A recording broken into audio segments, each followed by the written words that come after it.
पूर्वी Delhi कड़कड़ Duma cross river mall स्थित ला cordial banquet hall में 22 अप्रैल को मीडिया संवाद का आयोजन किया गया, जिसमें पूर्वी दिल्ली लोकसभा प्रत्याशी हर्षदीप मल्होत्रा ने बताया कि भारत माननीय प्रधानमंत्री श्री नरेंद्र मोदी जी के नेतृत्व में निरंतर प्रगति के पथ पर अग्रसर है।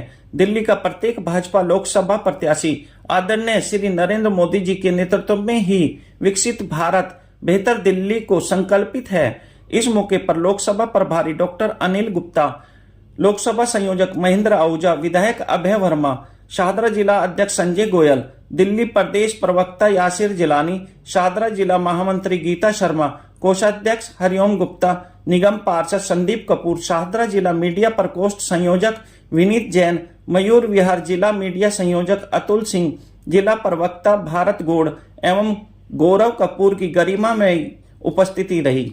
अच्छा वहां का वातावरण एटमॉस्फेयर है।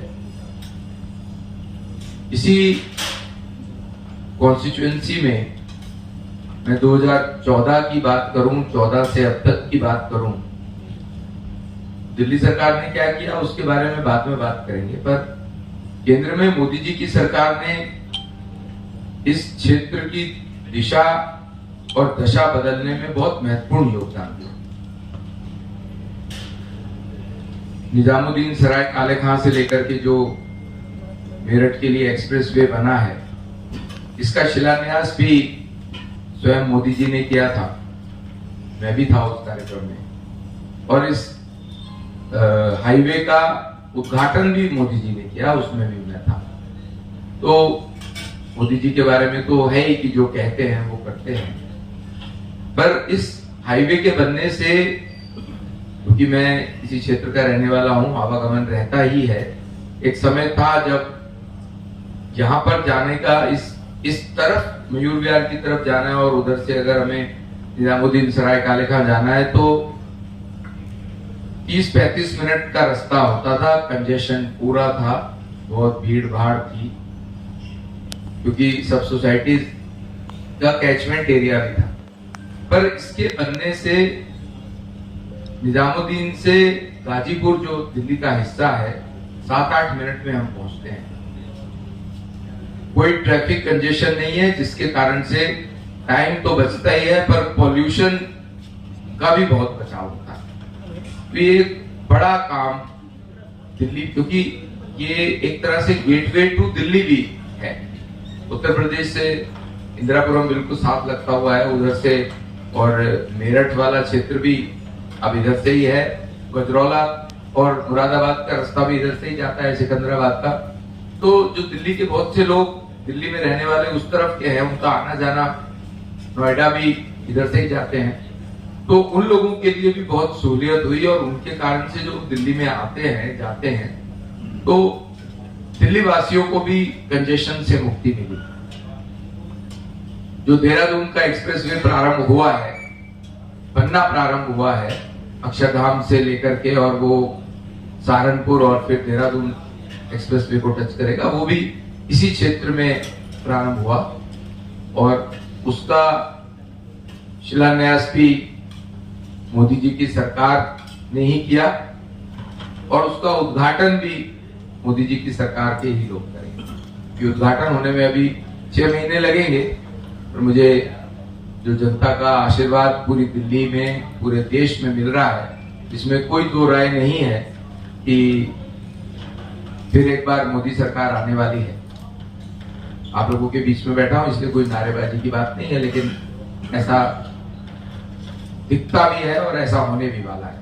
तो उसका भी उद्घाटन मोदी सरकार के हम सब लोग ही मिलकर करेंगे। इसके अलावा, क्योंकि जैसा मैंने आपको बताया कि इस क्षेत्र में झुग्गी बस्ती भी है, झुग्गी बस्ती का होना और एक अनऑर्गेनाइज्ड झुग्गियां भी हैं जो कि स्कैटर्ड है, उनके बारे में अभी सोचने की बात है कि उनको हम कैसे रिहेबिलिटेट कर सकते हैं, उनके जीवन में कैसे सुधार ला सकते हैं। लेकिन जो ऑर्गेनाइज्ड झुग्गी क्लस्टर है, ऑर्गेनाइज्ड कोई टेक्निकली नहीं कह रहा हूं, कि जो बसे हुए हैं एक पर्टिकुलर क्षेत्र में है, वहां पर प्रधानमंत्री की जो योजना है, जहां झुग्गी वहां मकान, उसका नोटिफिकेशन दिलशाद कॉलोनी वार्ड में जो कलंदर कॉलोनी, दीपक कॉलोनी और दिलशाद विहार है, इन 3 कॉलोनियों में नोटिफाई हो चुका है कि यहाँ पे झुग्गी की जगह पर मकान बनेंगे। कुछ भी होता है दिल्ली में, वो उसका कुछ ना कुछ पॉलिटिकल क्रेडिट उनको जा सकता है। आज सब पढ़े लिखे समझदार लोग हैं, उन्हें ये पता होता है कि अगर आयुष्मान भारत योजना आज दिल्ली में केजरीवाल साहब ने लागू नहीं करी है तो उसका कितना नुकसान दिल्ली वालों को होता है।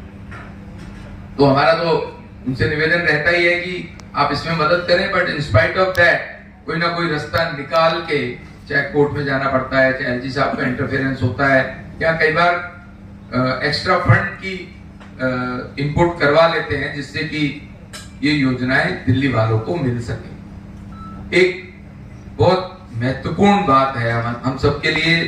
एक तरफ तो वो बहुत सौभाग्य की बात है पूरी दिल्ली वासियों के लिए कि यमुना जी जीवन दायिनी, हमारी संस्कृति का प्रतीक, यमुना जिनको हम माँ कहते हैं, वो दिल्ली में से होकर के जाती है और पूर्वी दिल्ली में उसका 50% से ज्यादा हिस्सा है, ओखला तक।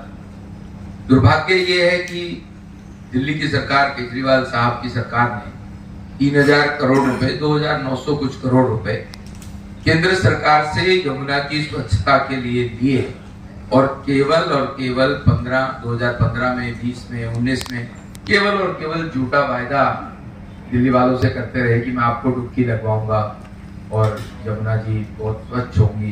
पर दुर्भाग्य यही है कि हम अपने किसी त्योहार पर यमुना जी में जाकर के स्नान करके पूजा नहीं कर सकते। पूजा तो बहुत दूर की बात है, आचमन लेकर के यमुना जल पी भी नहीं सकते, इतना गंदा पानी कर रखा है उन्होंने।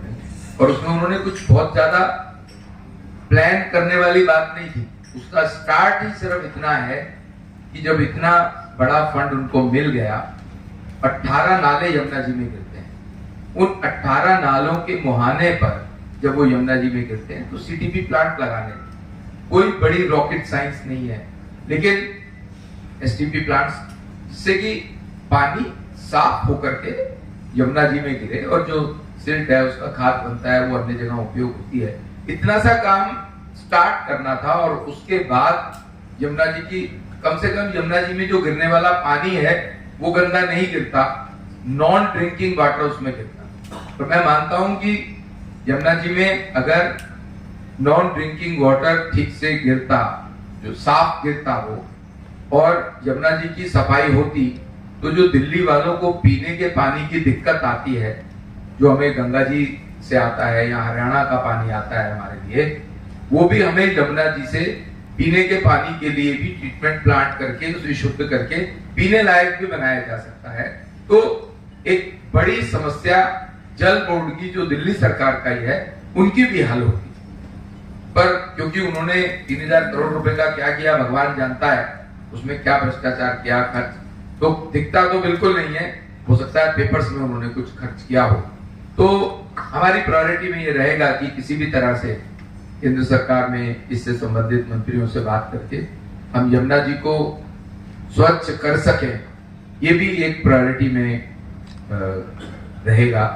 उस पर साबरमती फ्रंट की तरह, जैसे बहुत पहले सूर घाट बना हुआ है वजीराबाद की तरफ, पर वो बहुत छोटा सा पार्ट है, पर साबरमती फ्रंट की तरह हम यमुना जी पर भी ऐसा कोई फ्रंट बना सके जहां पर लोग यमुना जी के किनारे बैठ सके, कुछ बड़े कार्यक्रम हम करा सके, सांस्कृतिक कार्यक्रम, रिलीजियस कार्यक्रम।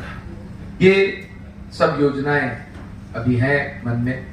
और केजरीवाल साहब ने तो वायदा किया था कि 20 बड़े अस्पताल दिल्ली में और 20 बड़े कॉलेजेस दिल्ली में हम करेंगे, और 500 स्कूल का वायदा था। वो सब वायदे झूठे ही निकले, आप सबके सामने है। 10 वर्ष में हमारी पूर्वी दिल्ली में तो एक भी बड़े हॉस्पिटल का काम भी प्रारंभ नहीं हुआ है। कॉलेजेस की बात करें तो कोई बड़ा कॉलेजेस इन्होंने अपने इनिशिएटिव पे नहीं खोला है। आईपी यूनिवर्सिटी का एक कॉम्प्लेक्स कटकड़ुमा में बनाया है केंद्र सरकार की योजना से, और केंद्र सरकार ने जो स्मार्ट सिटीज की योजनाएं प्रारंभ की थी वो प्रारंभ भी हुई है कटकड़ुमा में। उसी के तहत वो यूनिवर्सिटी का कैंपस वहां बना है। स्मार्ट सिटी कटकड़ुमा को पिकअप किया गया था उसको भी आगे बढ़ा करके वहां पर और जो नागरिकों के लिए ठीक सुविधाएं दे पाएंगे, इसका प्रयास करें। बहुत बहुत धन्यवाद।